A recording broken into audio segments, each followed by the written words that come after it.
ఈ దినాంశం ఏంటంటే మనకు ఏదన్నా పొందుకోవాలంటే యోగ్యత కావాలా. ఏం కావాలా? యోగ్యత కావాలా.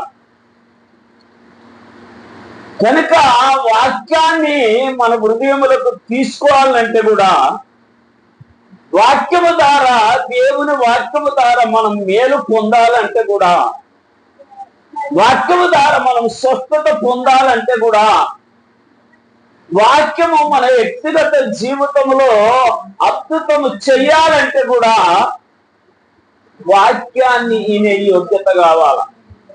అందుకు రాయబడ్డ మాట చదవండి, లూకాసు సువార్త 8:15. ఎవరనగా యోగ్యమైన మంచి మనసు అండి. స్తోత్ర. అయోగ్యమైన మనసు కాదు, యోగ్యమైన మంచి మనసు. యోగ్యమైన మంచి మనసుతో దేవుని వాక్యం అంటే, యోగ్యమైన మంచి మనసుతో దేవుని వాక్యాన్ని హృదయములకు చేర్చుకుంటే దేవునికి మహిమ కలుగును గాక కదా. అతడు ఫలిస్తాడు, అతడు ప్రభు చిత్తము చేస్తాడు, అతడు ప్రభు కొరకు బ్రతుకుతాడు, అతడు ప్రభు కొరకు త్యాగం చేస్తాడు.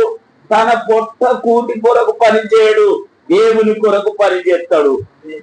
దేవునికి మహిమ కలుగును గాక. యోగ్యమైనటువంటి మంచి మనసుతో, యోగ్యమైన మంచి మనసుతో లూదియ వాక్యం వింటుందండి. ఏ మనసుతో? ఎంతో మంది ఉన్నారు, ఎంతో మంది వింటున్నారు, కానీ ఇంటున్న ఆమెకు యోగ్యమైన మంచి మనసు ఉన్నది కనుకనే ఆమె హృదయం తెరవబడ్డది. ఆమేన్. దేవునికి స్తోత్రం. ఏమనేటువంటి దేవుని బిడ్డలారా, వింటారండి, అందరు వింటారు, అందరు వింటారు, ప్రతి ఒక్కరు వింటారు. 1000 మంది సభకి వెళితే 1000 మంది వింటారు, 10,000 మంది సభకి వెళితే 10,000 మంది వింటారు. కానీ యోగ్యమైనటువంటి మంచి మనస్సు గల వారే స్వస్థత పొందుతారు, మేలు పొందుతారు, ఆ మీటింగ్కి వెళ్ళి ఆనందిస్తారు, సంతోషిస్తారు, విశ్వాసములో బలపరచబడతారు. ఆమేన్. దేవునికి మహిమ కలుగును గాక. వాక్యం వినడానికి కూడా యోగ్యమైనటువంటి మంచి మనసు కావాలి. ఆమేన్. అందుకనే యేసయ్య చెప్పాడు ఇటువాని ఉపమానం.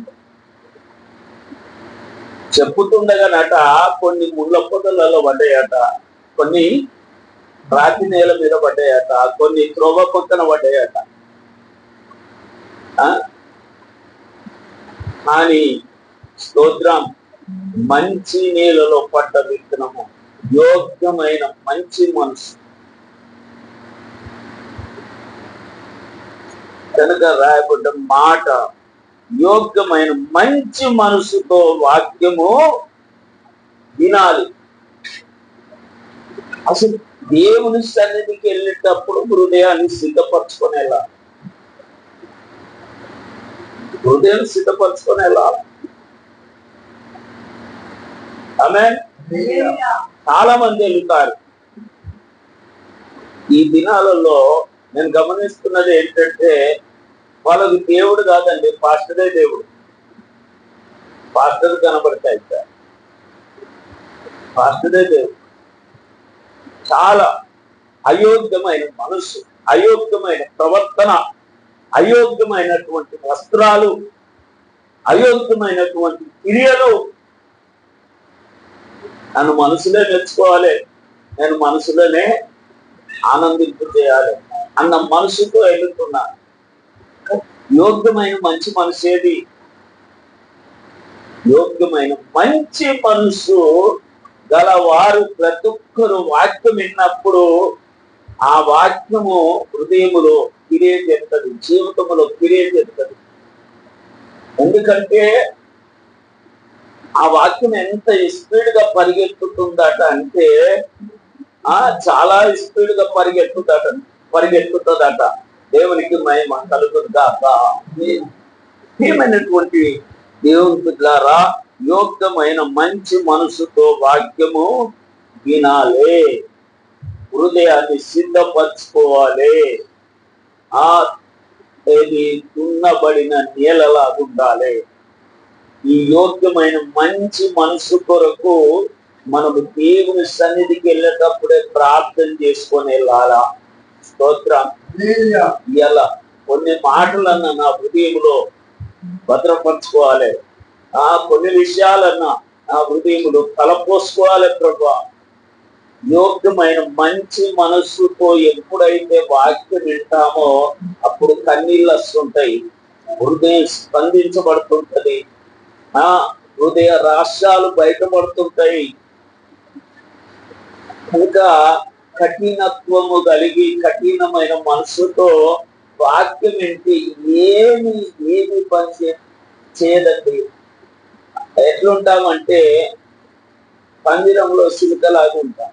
వస్తున్నావా రామచిలుక అంటే పోతున్నావా రామచిలుక అస్సలే పోతుంది కదా. మనం కూడా కాదండి, మన జాతకం ఏదో బయటపడాలి. దేవునికి స్తోత్రం. సంఘానికి వెళ్ళినప్పుడు మన హృదయ రహస్యాలు బయటపడాలి.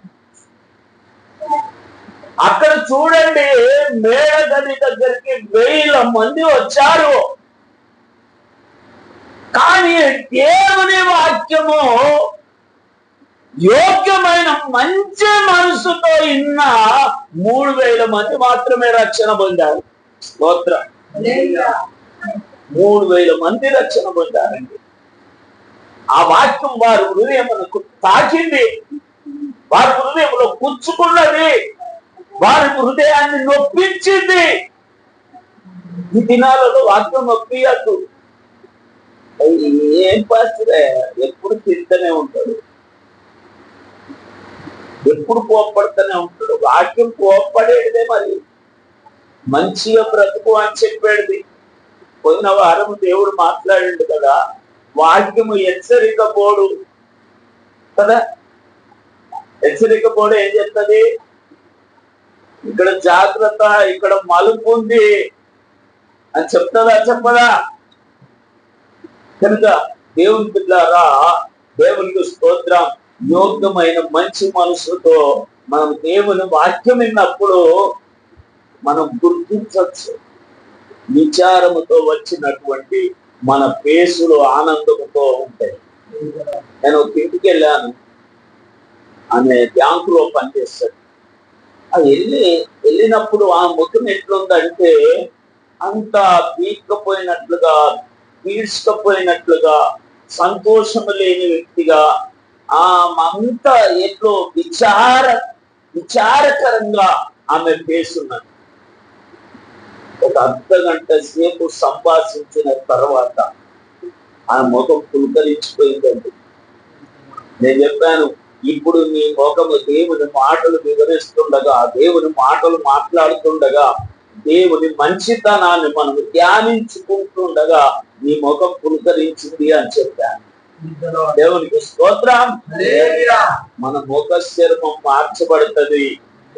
యోగ్యమైన మంచి మనసుతో దేవుని వాక్యం విన్నప్పుడు స్థానికుడు అయితే పనిచేస్తుందా చేయదా? టాబ్లెట్ వేసుకుంటే పనిచేస్తుందా లేదా? బాడీలో పనిచేస్తుందా లేదా? యోగ్యమైన మంచి మనసుతో మనకు దేవుని వాక్యం వింటే కూడా మన జీవితంలో పనిచేస్తుంది, మన బాడీలో పనిచేస్తుంది, మన హృదయంలో పనిచేస్తుంది, మన మనసులో పనిచేస్తుంది. ఆమేన్. దేవునికి స్తోత్రం. ఏమైనటువంటి దేవుని బిడ్డలారా, దేవుని వాక్యాన్ని మనం కలిగి జీవించాలి.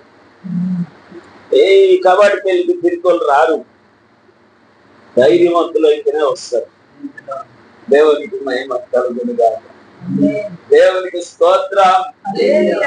ఏమైనటువంటి దేవుని బిడ్డలారా, నేనేం చెప్తున్నాను?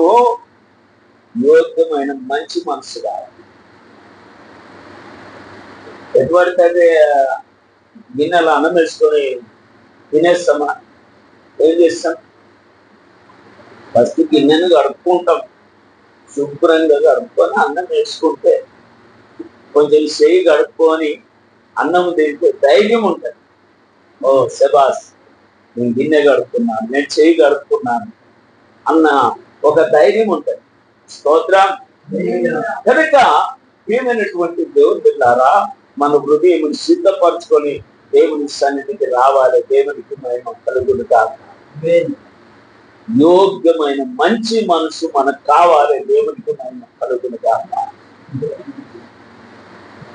అయోగ్యంగా తీసుకుంటే చచ్చిపోతారంటే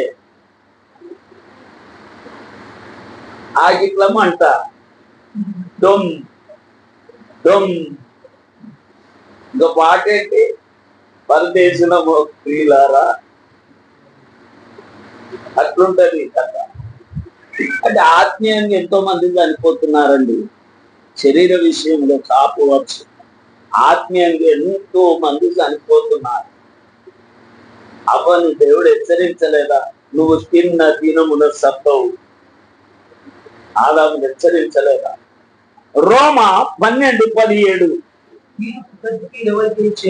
చెయ్యకు, మనుషులందరి దృష్టికి యోగ్యమైన వాటిని కూర్చి, మనుషులందరి దృష్టికి యోగ్యమైన వాటిని కూర్చి ఆలోచన కలిగి. స్తోత్రం.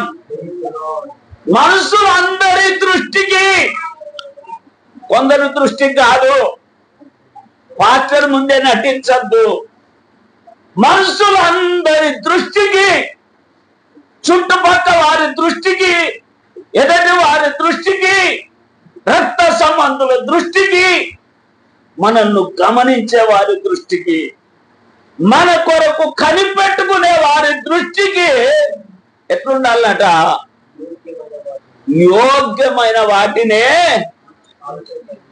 యోగ్యమైన వాటి గురించి ఆలోచన చేయాలట. మనమేం ఆలోచన చేద్దాం?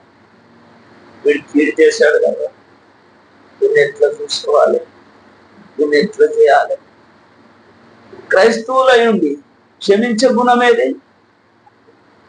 యేసు రక్తమే. మనుషులందరి దృష్టికి యోగ్యమైన బ్రతుకు బ్రతకాలి. స్తోత్రం. యోగ్యమైన పనులు చేయాలి, యోగ్యమైన బోధన చేయాలి, యోగ్యమైనటువంటి ప్రవర్తన గల వారమై ఉండాలి. కనుక మన క్రియలన్నీ కూడా ఎలా ఉండాలంటే మనుషులందరి దృష్టికి శబాస్, లోపము లేని వారముగా బ్రతకామ. ఇంకెందుకండి బ్రతికి చర్చకొచ్చి ఆ వాక్యం విని అంత చేస్తూ కూడా మళ్ళా తేడా తేడా తేడా తేడా బ్రతుకుతూ, తేడాలు చేస్తూ, బూతులు మాట్లాడుతూ, చేయరాని పనులు చేస్తూ, అనరాని మాటలు అంటూ బ్రతికితే అది ఎందుకండి? మనుషులందరి దృష్టికి యోగ్యమైన చెయ్యాలి. దేవునికి స్తోత్రం. మనుషులందరి దృష్టికి యోగ్యమైనది ఆలోచించాలి. మనుషులందరి దృష్టికి మనము యోగ్యమైనది ఆలోచించినప్పుడు ఇంకా ఇతరులు నిందించే అవకాశం ఉండదు కదా. ఎట్లుండాలి? క్రైస్తవుల మాటలు ఈటికేతో కూడా పెట్టినట్టు ఉండాలి. స్తోత్రం. ఆమేన్. కనుక దేవుని బిడ్డలారా, ఈ దినాలలో ఇష్టం వచ్చినట్లుగా మనుషులందరి దృష్టికి ఇష్టం వచ్చినట్లుగా మాట్లాడుతున్నారు, ఇష్టం వచ్చినట్లుగా ఆలోచిస్తున్నారు. కనుకనే యేసుక్రీస్తు నామము దూషించబడుతుంది భూలోకంలో.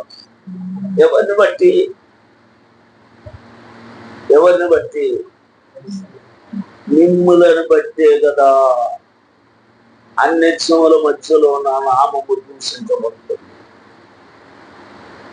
కనుక ప్రతి చోట దేవుని నామం మహిమపరచబడాలి.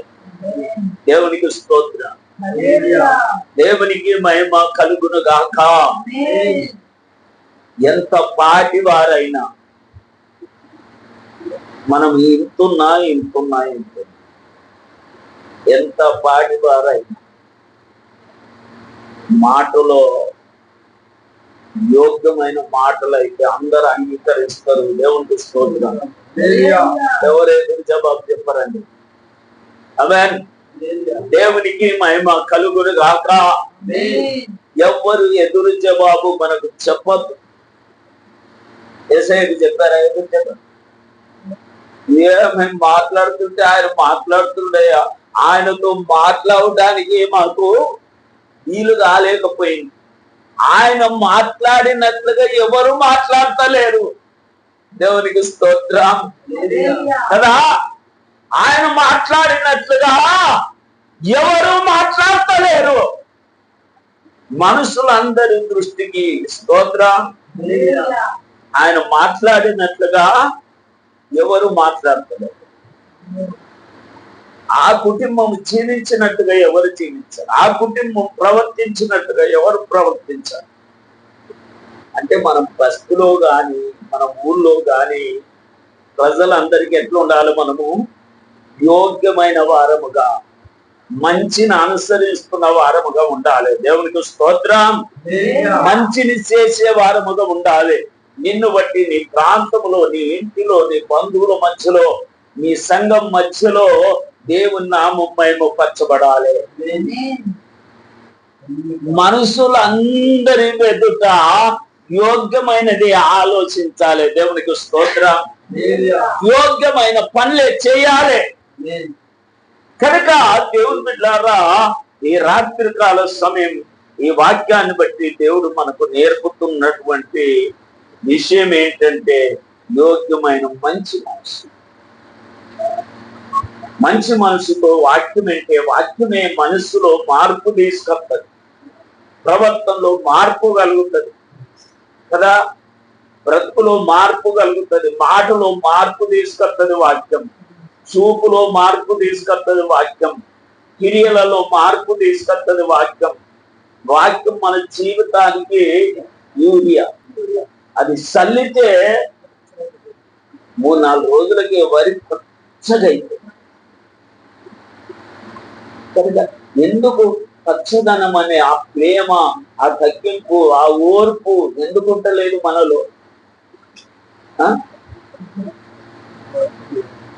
చెప్పండి. వాక్యము కాదు, వాక్యము చల్లబడుతుంది. వాక్యము జీవితములో ఉన్నప్పుడు ఆ వ్యక్తి పచ్చగుంటాడండి. వాక్యము జీవితములో ఉన్నప్పుడు మనుషులందరి ఎదుట యోగ్యమైనదే ఆలోచిస్తాడు. ఆమేన్. దేవునికి స్తోత్రం. ఏమైనటువంటి దేవుని బిడ్డలారా, దేవుని వాక్యాన్ని మనము గమనించినప్పుడు రాయబడినటువంటి మొదటి మాట ఏమిటంటే, యోగ్యమైన మంచి మనసుతో వాక్యమును వినాలి. మనుషులందరి దృష్టికి యోగ్యమైన వాటినే ఆలోచించాలి కూడా, చెయ్యాలి కూడా. స్తోత్రం. ఆమేన్. ఈ క్రైస్తవులకు పిసిడితనం ఎక్కువ అవుతుంది. పిసిడితనం ఎక్కువ అవుతుంది. పిసిడితనం ఉండదు.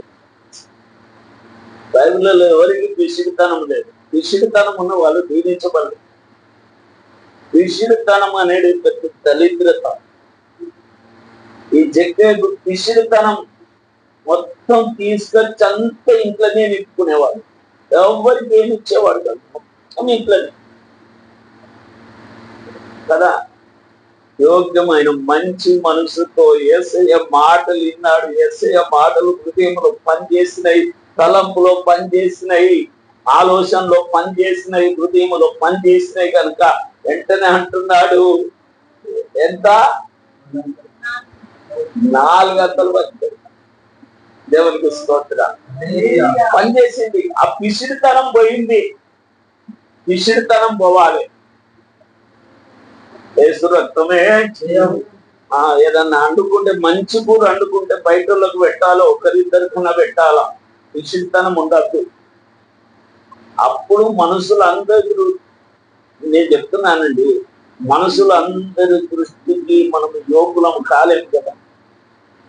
ఆ పక్కింటి కన్నా యోగులముగా కనబడాలి.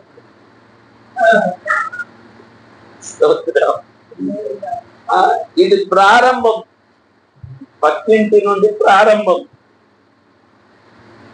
కనుక దేవుని బిడ్డలారా, ఇక్కడ రాయబడిన మాట మనం చూస్తున్నామండి. మనుషులు అందరి దృష్టికి యోగ్యమైన వాటిని ఆలోచించాలి, చెయ్యాలి కూడా. మూడో విషయానికి వద్దాం. కొలస్సీ 2:5. నేను శరీర విషయంలో దూరంగా ఉన్నాను, ఆత్మ విషయంలో మీతో ఉండి మీ యోగ్యమైన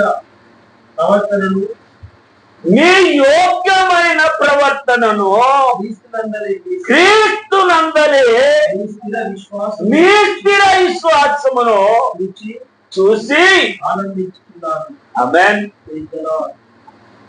ఈ సంఘస్థులు ఏ స్థితిలోకి ఎదిగారు చూడండి. కొలస్సీ సంఘం ఏ స్థితిలోకి ఎదిగారు? యోగ్యమైన ప్రవర్తన, క్రీస్తునందు స్థిర విశ్వాసము చూసి ఆనందిస్తున్నారు.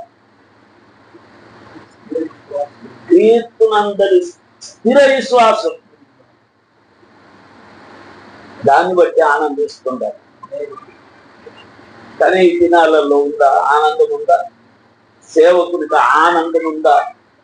కానీ మాకు ఆనందం ఎప్పుడు ఉంటుంది తెలుసా? మీరు సమర్పించుకున్నప్పుడే ఇప్పుడు పుట్టిన బిడ్డ లెక్క కనబడతారు. దేవుడికి స్తోత్రం. ఆమేన్. పౌలుకు అదే ఆనందం అండి.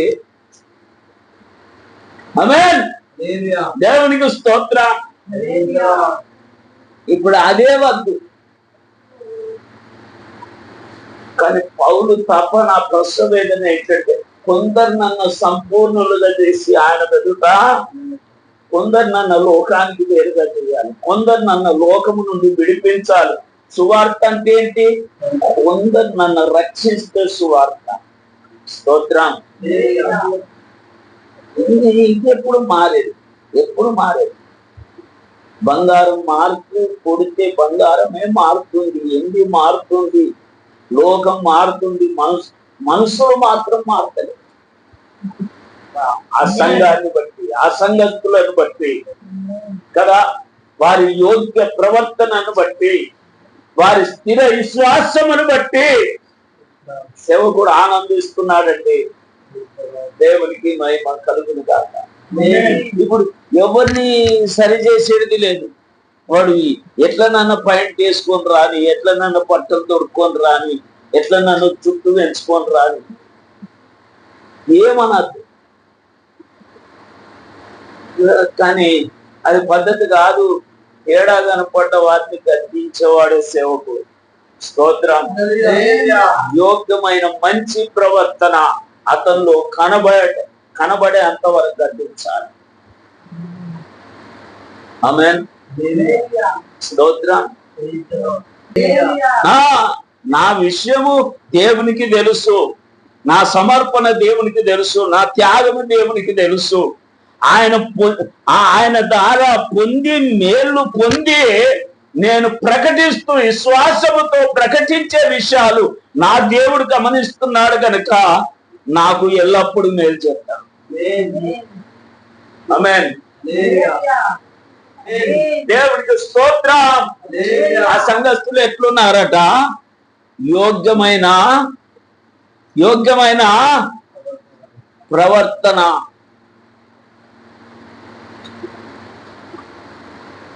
కనుక సేవకుడు ప్రకటించిన ప్రతి మాట మన హృదయంలో మోసుకొని వెళ్ళాల.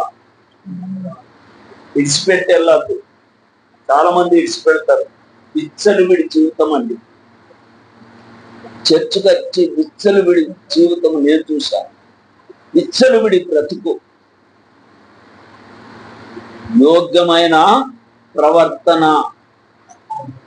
యోగ్యమైన మంచి మనసుతో వాక్యం అంటే యోగ్యమైన ప్రవర్తన. దేవునికి స్తోత్రం.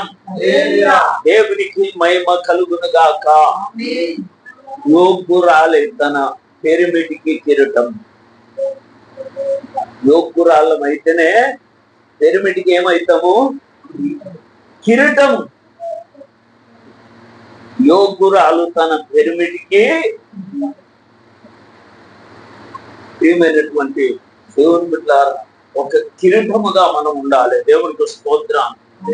మన ప్రియునికి, మన రాజుకు ఒక కిరీటముగా ఉండాలి, ఒక డైమండ్ గా ఉండాలి. ఆమేన్. అందుకనే పౌలు అంటాడు కదా, నీరే కదా నాకు కిరీటము. దేవునికి స్తోత్రం. యేసయ్యకు కిరీటం, యేసయ్యకు మహిమ దేవాలి మనం, యేసయ్యకు ఘనత దేవాలి మనం. ఆమేన్. దేవునికి స్తోత్రం. మనమే అతిశయ కిరీటముగా మనం ఉండాలి. దేవునికి మహిమ కలుగును గాక. దేవునికి స్తోత్రం. యోగ్యమైన మంచి మనసు మనకు కావాలి. యోగ్యమైన మంచి మనసు. అయోగ్యతకు చోటు ఉండదు, కోపానికి చోటు ఉండదు, కుట్ర కుతంత్రాలకు చోటు ఉండదు. మనకు ఎట్లుండాలి? పావురం వలె నిష్కంఠలమై ఉండాలి.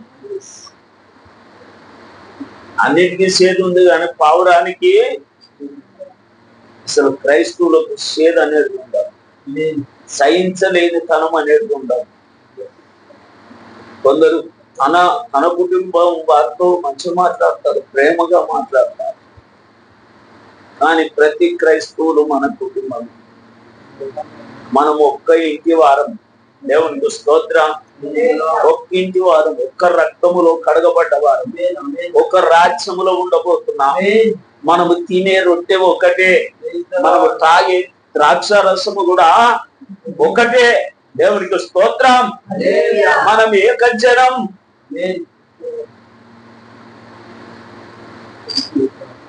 యూదులు ఎట్లా శుద్ధీకరణ చెందారు నేను ముగించబోతున్నాను.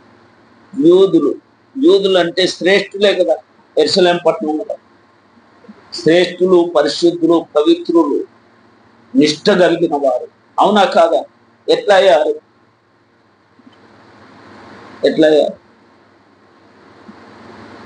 తన పొందిన సున్నతి ద్వారా, సున్నతి పొంది ఆ క్రమాన్ని ఆచరించే ఆ నిష్ఠ కలిగిన జీవితము ద్వారా పరిశుద్ధులయ్యారు. కానీ మనం యూదుల కంటే శ్రేష్ఠులం, అంతరంగములో శుద్ధీకరించబడ్డ వారం. దేవునికి స్తోత్రం. అంతరంగములో సున్నతి గల వారం, అంతరంగములో కడగబడిన వారం, అంతరంగములో పరిశుద్ధపరచబడ్డ వారం, రక్షణ పొందిన వారం, యేసు క్రీస్తు రక్తములో కడగబడిన వారం. దేవునికి స్తోత్రం. వారికంటే యోగ్యులం, వారికంటే శ్రేష్ఠులం, వారికంటే పరిశుద్ధులం. వారు యేసు రక్తములో కడగబడలే, వారు ఇప్పటికీ యేసు క్రీస్తు నమ్మలే, వారే సిలువేశారు. వారికంటే శ్రేష్ఠులం మనం. దేవునికి మహిమ కలుగును గాక. యోగ్యురాలు తన పిరమిడ్కి కిరీటం. దేవునికి స్తోత్రం. యోగ్యత మనలో ఉందా? ఆ యోగ్యత మనలో ఉందా? దేవునికి స్తోత్రం. మంచి మనసుతో వాక్యమును హృదయములకు తీసుకునే యోగ్యత మనలో ఉందా? మనలో మనం సరి చేసుకునే వారముగా ఉన్నామా? మనల్ని మనం పరీక్షించుకునే వారముగా ఉన్నామా? దేవునికి మహిమ కలుగును గాక. చాలా దుఃఖం, చాలా విచారం కలుగుతుంది. క్రైస్తవులు అంటేనే నేను నమ్మలేకపోతున్నాను. క్రైస్తవులు అంటేనే ఆ భయంకరమైన స్థితి, భయంకరమైన ప్రవర్తన ఎట్లా నేర్చుకున్నారంటే నటన ఎక్కువ నేర్చుకున్నారు. నటన క్రైస్తవులు అయిపోయారు. వాక్యమును పాటించే క్రైస్తవులు కాదు, నటన క్రైస్తవులు కదా. బట్టలలో నటన, ప్రవర్తనలో నటన, చేష్టలలో నటన, ప్రేమలో నటన కదా. నటన క్రైస్తవుడు. కానీ యోగ్యమైన మంచి మనసుతో దేవుని వాక్యమును అంగీకరిస్తే, వాక్యమే హృదయములో ఉంచుకొని బ్రతికితే దేవునికి స్తోత్రం. నటన ఉండదు. నీ మాటలో నటించవు, ప్రవర్తనలో నటించవు. తప్పు చేసిన వారిని చూటిగా గద్దించే మనసు, ఆ ధైర్యం నీకుంటది. దేవునికి మహిమ కలుగునుగా. ఎంత పాటివారు గాని, వేల సభలలో మాట్లాడేవారు గాని, పోడియం మీద తప్పు మాట్లాడితే అది తప్పు అని చెప్తాను. మంచి మనసుతో వాక్యాన్ని అంగీకరించండి. యోగ్యమైన మంచి మనసుతో. ఆమేన్. దేవునికి స్తోత్రం. అన్నం మంచిగా తింటామా, సనుక్కుంటా తింటామా? బిర్యానీ ముందు పెట్టారండి, ఏడ్చుకుంటే నేను తింటుంటది. కొందరే వాక్యం చెప్తే ఏడుపు మోకాలే ఉంటాయి. ఏడుపు మోకాలు, మాడుపు మోకాలు. ఏమనుకుంటారో ఏమో నాకు అర్థం కాదు. యేసు రక్తమే సంతోష హృదయం ముఖమునకు ఏటనిస్తుంది. దేవునికి స్తోత్రం. ఆమేన్. దేవునికి మహిమ కలుగునుగాక. నటించేవారంటే నాకు చాలా చాలా సిరాకు. మన గురి పరలోకం. దేవునికి స్తోత్రం. ఆమేన్. అందుకే మనము మన భర్త అయిన యేసయ్యకు యోగ్యురాలుగా కనబడాలి. యోగ్యురాలు తన పెరిమిటికి కిరీటం. మనం అందరం మోకరించుదాం. దేవునికి స్తోత్రం.